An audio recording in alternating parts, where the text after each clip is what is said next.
Colin, I hear you just fine. Go ahead. Yeah, I was just watching your live stream there, and as usual, you're talking about Richard Spencer, which seems to be a subject which has endless fascination for you. Well, I noticed you saying some complimentary things about Greg Johnson, who seems to be somebody you have immense respect for. Neither, Richard. When Greg is right, I say he's right. When Richard's right, I say he's right. When they're wrong, I say they're wrong. So it has nothing to do with having immense respect or lack thereof. I'd say that Greg Johnson's criticisms of Richard Spencer over the past 2 years have been pretty accurate. That's all. And what and could you sum those up as being what?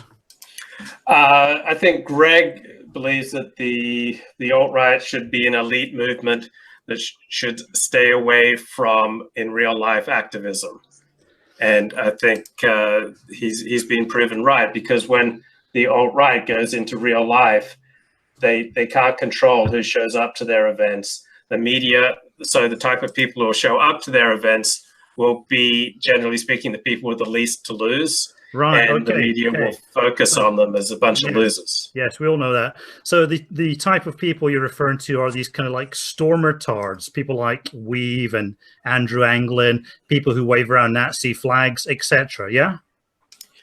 Yeah, if these are the people who show up to alt-right events in real life, which they seem to be, they're a disaster. Okay, stop there. So those people are the problem, right?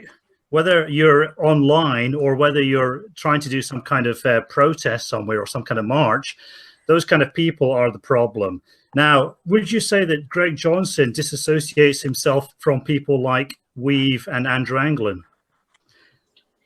I don't really recall him. I don't really know much about his relationship with Weave and Anglin. He's certainly not out there supporting them, as I recall. Well, at the moment, yeah, but that's because you'd have to be a complete moron to still be pursuing that sort of line.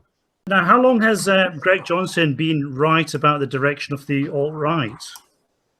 Well, I haven't followed Greg Johnson as closely as you have. I just remember that immediately after Charlottesville, he said this is an absolute unmitigated disaster.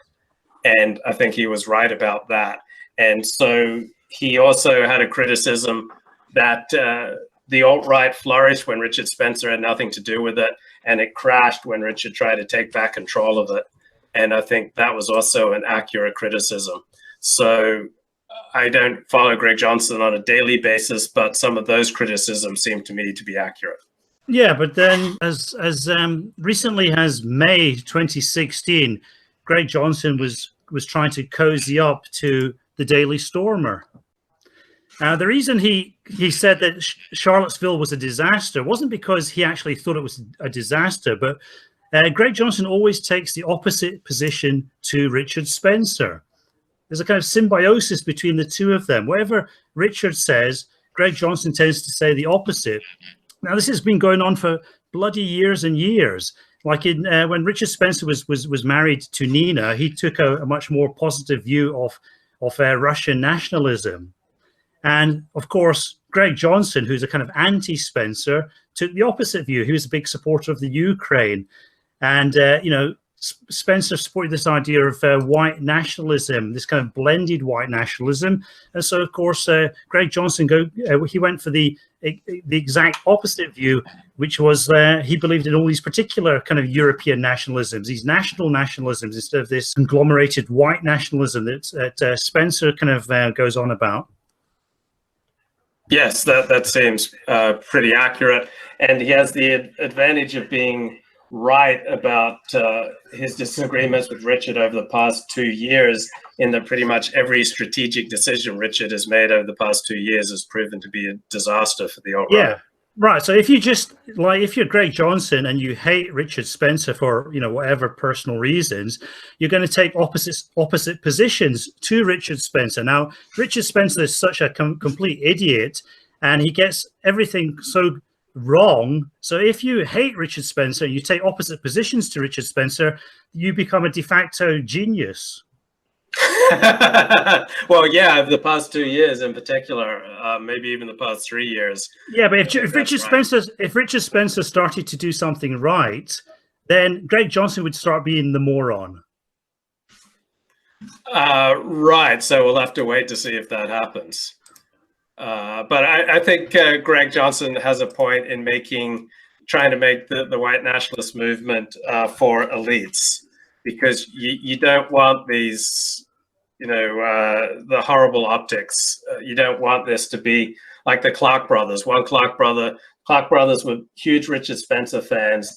One committed suicide. One got arrested on a gun charge. You don't want these kind of people carrying your flag. Yeah, but that's nothing to do with whether you're elite or not, because obviously Greg Johnson wants some kind of creepily gay elite, and he has this kind of fantasy vision of elite metrosexual kind of cosmopolitan homosexual alt-righters secretly meeting in exotic locations around the world, plotting some kind of elitist revolution, which is never going to happen, because any revolution you've got to connect with the masses. The kind of elitism that Greg Johnson's interested in would be very, very would be his self-ghettoizing as the kind of retard stormerism that has been rolled out by Andrew Anglin and Weave. That's interesting analysis. Obviously, I'm completely opposed to homosexuality as an Orthodox Jew. If someone's homosexual, I think they should keep it completely quiet.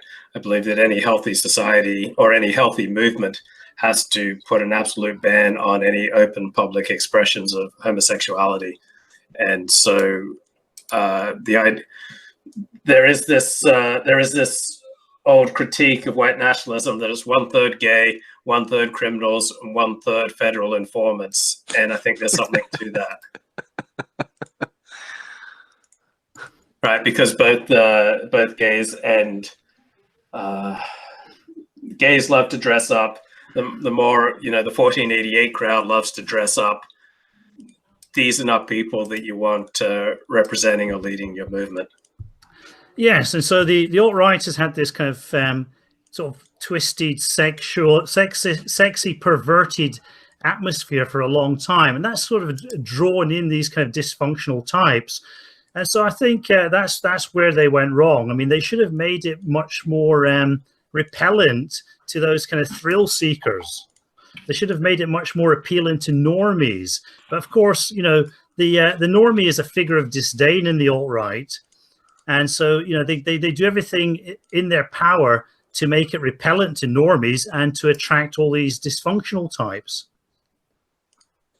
Right. So what would you say is a way forward so that decent people who are married with children and hold responsible positions can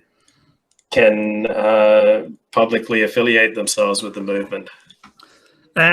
Well, it's going to be pretty hard to get back to that kind of point from where the alt-right is now.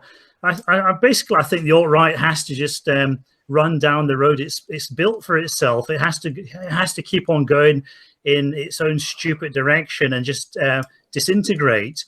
But the forces which created the alt-right, which are legitimate kind of historical forces, they have to find a higher expression, something that's not so easy to sabotage as the alt-right was. Because I mean, I think the reason the alt-right fell apart was partly because it was sabotaged. It created excessive opposition, and also it had extremely poor leadership. So put those three things together, and you can see why the alt-right failed. Now, what the alt-right should have done, it should have tried to minimize opposition. It should have tried to ensure it couldn't be sabotaged so easily. But that would have required the third thing to be corrected, which was poor leadership.